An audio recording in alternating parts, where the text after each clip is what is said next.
In the Uproar, Bug Hunter. The jump in the level of quality between Barbuta and Bug Hunter is kind of staggering, honestly. Never mind the heavy shift in genre.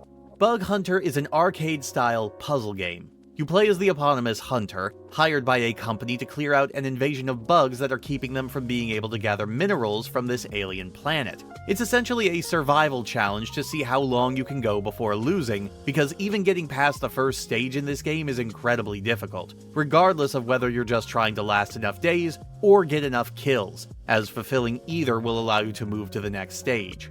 In order to defeat the bugs, you utilize red, green, and blue modules. You can hold 6 modules at a time, and by collecting energy cubes, you can purchase new ones at any point during your turn from a randomized list, to replace one that you already have, and man, can you get some pretty crazy and powerful abilities this way, if you can get the energy for them.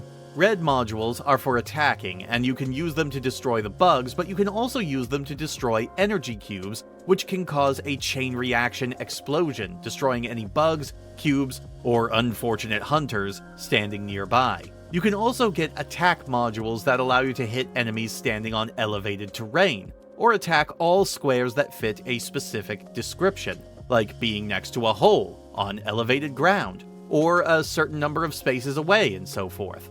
Green modules are for movement and allow you to reposition your hunter. This seems pretty self-explanatory, and there's just as much variety to move modules as there are attacks, but you can also use them in other creative ways. For example, if you move off of an elevated square onto a spot where a bug is, you'll squish that bug, killing them, regardless of what special ability they have. You can also use move modules to push bugs onto other spaces, provided there is no wall in the way, and if you push them into a pit, provided they can't fly, you defeat them that way.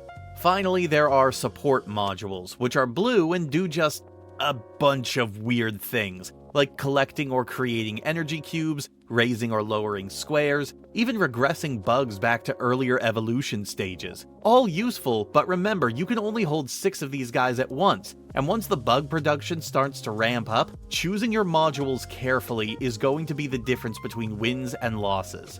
The bugs themselves come in 3 different colors, and you'll always start with at least 4 of them on the screen. Any bugs that are left after the end of your turn will progress to their child stage, and each color has 2 different variations they can evolve into, each with their own special ability that makes them tougher to take out, like requiring multiple attacks to kill, turning energy cubes into anti-energy, making them useless, or counter-attacking after being attacked. If left alone even longer, the bugs will progress to their adult stage, and after that they'll turn into an egg. If you don't destroy the eggs by the end of the turn they appear, they'll hatch and overwhelm you, ending the game. And unfortunately, that can happen very quickly. While the game itself is only ever played on a single screen, and you always start with the same array of modules equipped, everything else from the position of the bugs to the platform elevation to the modules you can buy, everything is randomized. So it's very possible to just get a bad deal at the start of a run and not being able to recover, especially since you can't be sure where energy and bugs are going to spawn next. Add to it, the game is a constant push and pull of dividing your attention.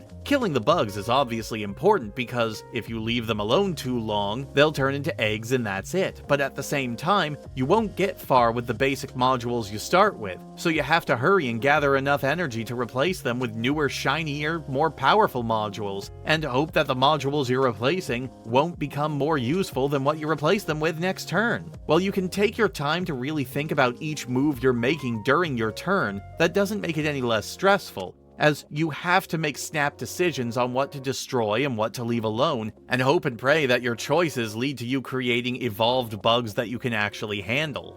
Getting past the first stage is honestly quite an accomplishment, and even after you have a handle on the game's mechanics and all the little tricks that you can pull off to give yourself an easier time, this is the sort of game that is gunning to get you to fail. Which is fine, it's meant to be a relatively quick arcade strategy experience. But it can be frustrating when you've been playing for a while and either keep failing on the first few turns, or end up just getting overwhelmed due to a poor bug or elevation placement really late into a run. Even with that, though, there is an addictive quality to this one. It's a game that is very good at making you feel like you can do a bit better next time, so long as luck is on your side. I'm also a big fan of the enemy design. While the larva and your player character aren't much to write home about, the evolved forms of the bugs do look pretty cool, and while it doesn't have any music to speak of, like Barbuta, it does have some nice jingles and sound design for the various actions you can take while playing. I particularly like the jingle that plays when you lose, very appropriately disappointing. This was a big step forward compared to Barbuta, where the complexity was more in its complete lack of explaining itself. I can only imagine where things are going to go from here for the next game. Ah yeah, funny ninja sandwich game!